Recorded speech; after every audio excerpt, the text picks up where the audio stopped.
شیرکو نے جب اندازہ لگایا کہ مجددین اپنے لشکر کے ساتھ دشمن کے سامنے کے حصے کے قریب پہنچ چکا ہوگا، تب وہ اچانک دشمن کی پشت کی طرف نمودار ہوا۔ پھر اس نے اور اس کے لشکر نے کچھ اس انداز میں تکبیریں بلند کی جیسے تاریکی اور وحشت بھرے میدانوں میں چیختی چلاتی ہواؤں اور رقص کرتے پرشور بگولوں نے خاک سے خلاؤں تک ایک عجیب و غریب سما باندھ رکھا تھا۔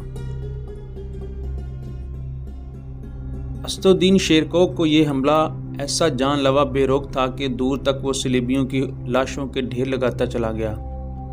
عین اسی لمحہ جب صلیبی جو اپنا کافی نقصان کرانے کے بعد سنبھل رہے تھے اور چاہتے تھے کہ پورے لشکر کو مجتمع کر کے شیرکو پر ضرب لگائیں، اچانک کاوا کاٹتے ہوئے مجددین نمودار ہوا۔ اس نے بھی اپنے حملوں کی اس طرح ابتدا کی جس طرح نسلوں اور صدیوں کی آہ بقا کھڑی کرنے کے لیے طلسمی غاروں سے نکل کر کالی راتوں کے جنگجو کسی کو اپنا ہدف بناتے ہیں۔ پھر دیکھتے ہی دیکھتے مجددین نے دشمن کے ہونٹوں کی شبنم کو زخمی کر دیا۔ صلیبی اس دو طرفہ حملے سے بکھلا گئے تھے، شاید اس لیے کہ اس سے پہلے ان کا ایسے مجاہدوں سے پالا نہیں پڑا تھا جو ہولناک طاقتور موت کو زندگی کے اسرار میں تبدیل کر دیتے تھے۔ صلیبیوں نے جب دیکھا کہ مسلمانوں کا دو طرفہ زور لمحہ بلمحہ بڑھتا چلا جا رہا ہے اور لشکروں کے اندر بددلی کے آثار نمودار ہونا شروع ہو چکے ہیں، تو انہیں فکر لاحق ہو گئی۔ وہ جانتے تھے کہ اگر انہیں اس جگہ شکست ہوئی اور رسوائی کا سامنا کرنا پڑا تو اس کے دو طرفہ کے دو رس نتائج ہوں گے۔ اول یہ کہ مسلمانوں کے مقابلے میں صلیبیوں کے حوصلے پست ہو جائیں گے، آنے والی جنگوں میں وہ ڈٹ کر ان کا مقابلہ نہ کر سکیں گے۔ ثانیہ یہ کہ اگر اس جگہ انہیں شکست کا سامنا کرنا پڑتا ہے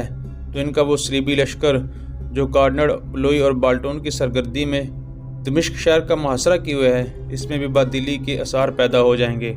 اور وہ بھی اس شکست کا سن کر جنگ جاری رکھنے سے کترانے لگ جائیں گے۔ یہ سوچتے ہوئے اس صلیبی لشکروں کے سلاروں نے اپنے آپ کو پوری طرح مجتمع کیا اور پھر اپنے پورے لشکر کے ساتھ مسلمانوں پر شب کے سناٹوں میں صحرا کے اندر رقص کرتے ہوئے موت کے ہولناک سایوں، کثرت و ذلت سے اچانک بلاخیز طوفانوں کی طرح اٹھ کھڑے ہوئے۔ انہوں نے اپنی طرف سے پوری کوشش کی کہ ایک دفعہ اپنے لشکر کی پوری فوج کو جمع کریں اور اتنا غضبناک ضرب لگائیں کہ مسلمانوں کو پسپا ہونے پر مجبور کریں۔ اس کے بعد ان کا ایسا طریقہ کریں کہ کہیں ان کے قدم جمنے نہ پائیں۔ لیکن یہ ان کی غلط فہمی، ان کی ذہنی سوچوں کا دھواں تھا، اس لیے کہ آندھیوں میں چراغ جلانے والے ان مجاہدوں، وقت کی کرچیوں میں دشمنوں کے ہر اثار کو توڑنے والے ان جانثاروں نے رزم گاہوں کے ایسے طوفان بہت دیکھ رکھے تھے، اور ان صلیبیوں کا زوردار حملہ ان کے عزم کو نہ پسپا کر سکا نہ بددل، بلکہ انہوں نے ہی پہلے کی طرح اپنے حلموں میں عارف کے دل جان کی تڑپ سالک کے سفر کی جان سپاری سے بھی حجرت مندانہ اور حیرت انگیز سرات پیدا کر لی تھی۔ گو شیرکو اور مجددین کے لشکر کے مقابلے میں صلیبیوں کے لشکر کی تعداد زیادہ تھی، لیکن شیرکو اور مجددین نے اپنے تیز اور جان لیوا حملوں سے انہیں پوری طرح گنگال کے رکھ دیا تھا، یہاں تک کہ صلیبیوں کو بدترین شکست ہوئی۔ کچھ دور تک اسد الدین شیرکو اور مجددین نے ان کا خوفناک تعاقب کیا۔ اب صلیبیوں کی حالت یہ تھی کہ دمشق کے نواح میں جس قدر سامان انہوں نے لوٹا تھا وہ تو وہیں درے کا درا رہ گیا۔ وہ اپنی ذاتی اشیاء اور قیمتی چیزیں بھی چھوڑ کر ایسے باغے کہ پیچھے مڑ کر دیکھنا بھی پسند نہ کیا۔ دشمن کے نواح میں یہ صلیبیوں کی بدترین شکست تھی۔ شیرکو اور مجددین نے ہر چیز پر قبضہ کر لیا، پر جن بستیوں اور قصبوں کو صلیبیوں نے لوٹا تھا ان کے اندر مال و اموال تقسیم کرنا شروع کر دیا تھا۔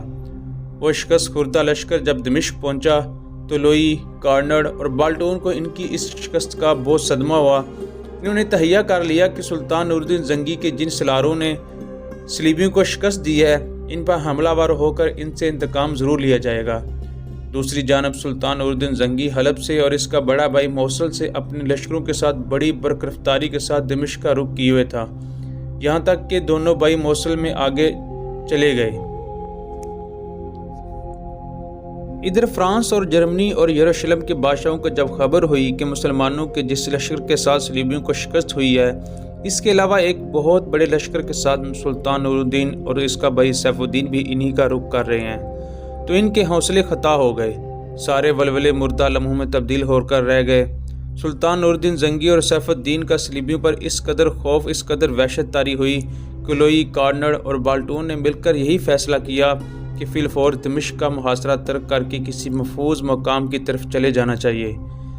یہ فیصلہ ہوتے ہی تینوں شہنشاہوں نے اب فوراً اپنا محاصرہ اٹھا لیا اور یروشلم کی طرف بھاگ کھڑے ہوئے۔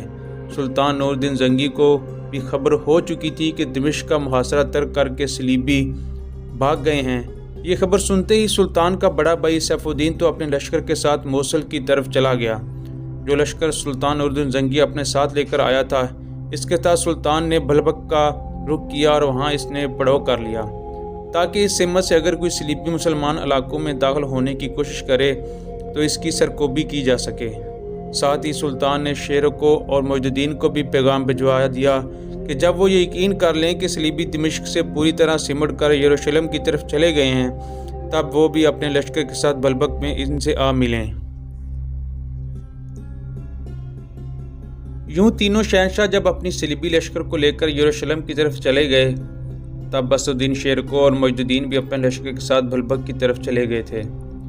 یروشلم پہنچ کر تینوں شہنشاہوں کے متحدہ لشکر نے آپس میں صلاح مشورہ کیا کہ اب انقلان کا محاصرہ کر لینا چاہیے۔ مسلمانوں کے اس شہر پر قبضہ کرنے کے بعد پھر کسی سمت کا رخ کرنا چاہیے، لیکن یہ لاہ عمل بھی اپنی تکمیل کو نہ پہنچ سکا، اس لیے کہ جرمنی کا شہنشاہ کارنٹ سمجھ چکا تھا کہ مسلمانوں کے مقابلے میں کسی میدان میں انہیں فتح نصیب ہوتی دکھائی نہیں دیتی، لہٰذا ان جنگوں سے بیزار ہو گیا۔ دمشق کے نواح میں صلیبیوں کو جو بدترین شکست ہوئی تھی، دمشق کے محاصرے میں ناکامی کے بعد وہ دل برداشتہ سا ہو گیا اور واپس جانے کا ارادہ کر لیا۔ تاہم بہت سے جرمنی صلیبی اس کے ساتھ واپس نہیں گئے، ان مختلف شہروں اور قلعوں میں جا گزین ہوئے جو نصرانیوں کے قبضے میں تھے۔ دوسری جانب فرانس کا شہنشاہ جو کچھ عرصہ فلسطین میں رہا، پھر وہ بھی یورپ چلا گیا، تاہم اس کے ساتھ واپس جانے والے بہت کم فرانسیسی تھے، باقی سارے فرانسیسی مسلمانوں سے جنگ کرنے کے لیے ارض فلسطین میں ہی رہ گئے۔ فرانسیسیوں نے روئن نام کے قلعے کو اپنا مسکن بنا لیا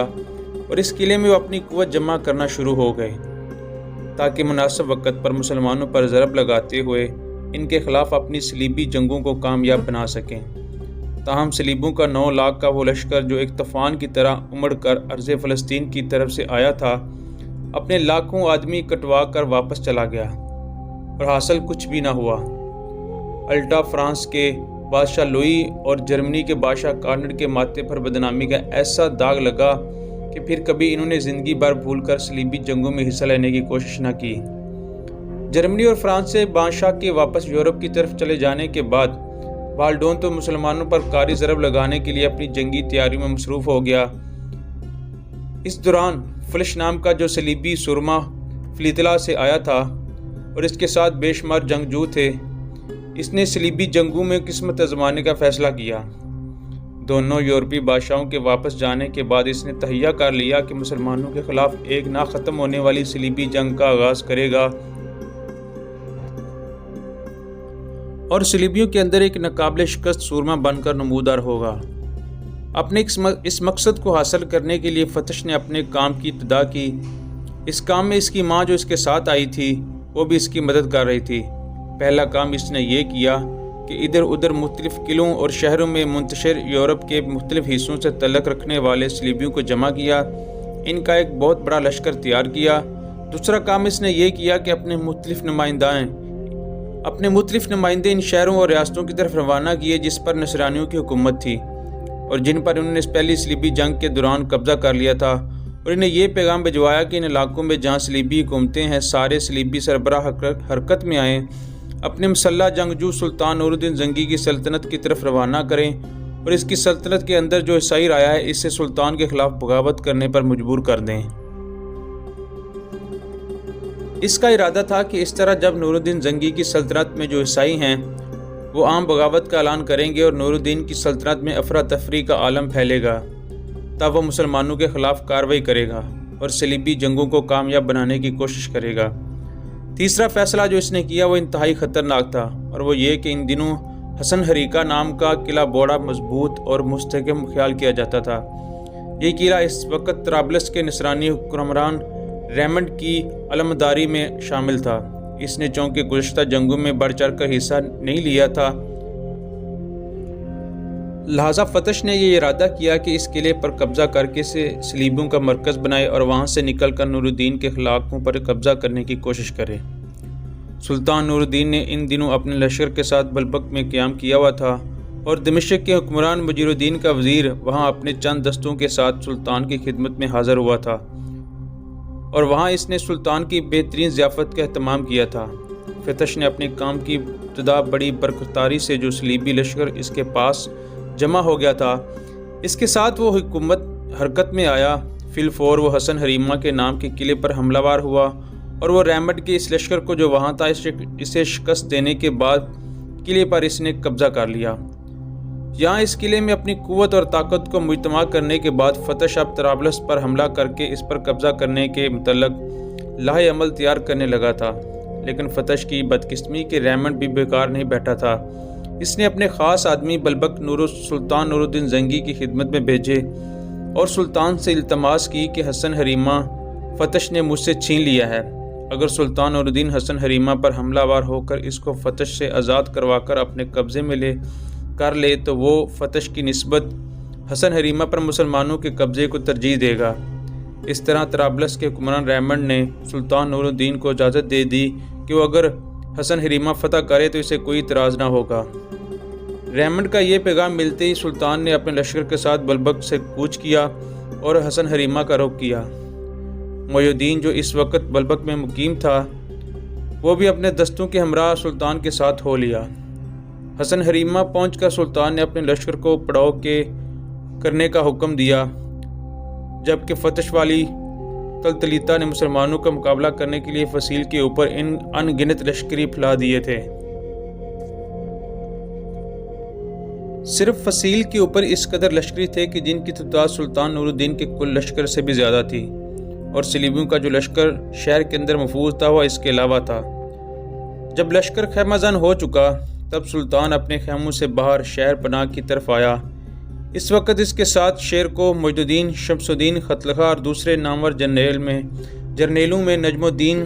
اسامہ بن مرشد، فخر الدین مسعود اور کچھ دوسرے بڑے چھوٹے سالار تھے۔ سلطان کچھ دیر تک حسن حریمہ کی فصیل کا جائزہ لیتا رہا، پھر اپنے سالاروں کو مخاطب کرتے ہوئے وہ کہہ رہا تھا: زیزان من، حسن حریمہ کے فصیل تمہارے سامنے ہے۔ اندلس کا سورما فتش ایک بہت بڑے صلیبی لشکر کے ساتھ اس کے اندر موجود ہے۔ تم دیکھتے ہو جو لشکر اس وقت فصیل کے اوپر دکھائی دے رہا ہے اس کی تعداد ہمارے اپنے لشکر سے کہیں زیادہ ہے، لیکن ہم نے حسن حریمہ کو اپنے سامنے زیر ضرور کرنا ہے۔ اس موقع پر اسد الدین شیر کو سلطان نور الدین زنگی کو مخاطب کر کے کہہ رہا تھا: سلطان محترم، یہ جو صلیبی اس وقت حسن حریمہ کی فصیل پر ہیں ان قریب یہ فصیل کے اوپر دکھائی نہیں دیں گے۔ سلطان محترم، اسد الدین شیر کو رک جانا پڑا، اس لیے کہ مسکراتے ہوئے سلطان نور الدین زنگی بول پڑا تھا: شیر کو میرے عزیز، میں دیکھتا ہوں یہ جو صلیبی لشکر اس وقت فصیل کے اوپر ہے ان میں سے بہت سو کو سر پکے چکے ہیں جو کٹنے والے ہیں اور بہت بڑی مشکل سے جانیں بچا کر یہاں سے بھاگ پائیں گے۔ جو لاہ عمل میں نے حسن حریمہ پر حملہ ور ہونے کے لیے تیار کیا ہے وہ یہ ہے کہ پوری طاقت اور قوت سے شہر کے اوپر حملہ کر دیا جائے۔ جو لشکر اس وقت ہمارے پاس ہے اسے 3 حصوں میں تقسیم کر دیا جائے۔ ایک حصے پر فخر الدین مسعود کو سالار بنایا جائے، اسامہ بن مرشد اور نجم الدین دونوں کو اس کے تحت کر دیا جائے۔ ان کے ساتھ لشکر کا وہ حصہ ہوگا جو تیر انداز ہیں، جو بے خطا نشانے لگانے کے ماہر ہیں۔ دیکھو، جب ہم شہر پر حملہ ور ہونے کے لیے پیش قدمی کریں گے تو ظاہر ہے فصیل کے اوپر جو لشکر ہے وہ ہم پر تیر اندازی کرے گا۔ ان کی تیر اندازی کو نکارہ بنانے کے لیے فخر الدین مسعود، اسامہ بن مرشد اور نجم الدین اپنی کارروائی کریں گے اور ان سے بھی زیادہ ہولناک انداز میں شہر کی فصیل پر تیر اندازی کریں گے۔ ایسی زوردار تیر اندازی کہ شہر کے اوپر جو صلیبی لشکر ہے وہ اپنی جانیں بچانے کے لیے برجوں کے اندر چھپنے پر مجبور ہو جائے۔ دوستو، اب تک کے لیے اتنا ہی۔ انشاءاللہ ملتے ہیں اگلی قسط میں۔ اگر آپ کو ہماری ویڈیو اچھی لگی ہو تو ہمارے چینل کو سبسکرائب کیجیے گا اور بیل آئیکن کو پریس کیجیے گا اور لائک اور کمنٹ بھی کیجیے گا تاکہ ہمیں اپنی رائے سے آپ آگاہ کر سکیں۔ تب تک کے لیے ہمارا اور آپ کا اللہ نگہبان۔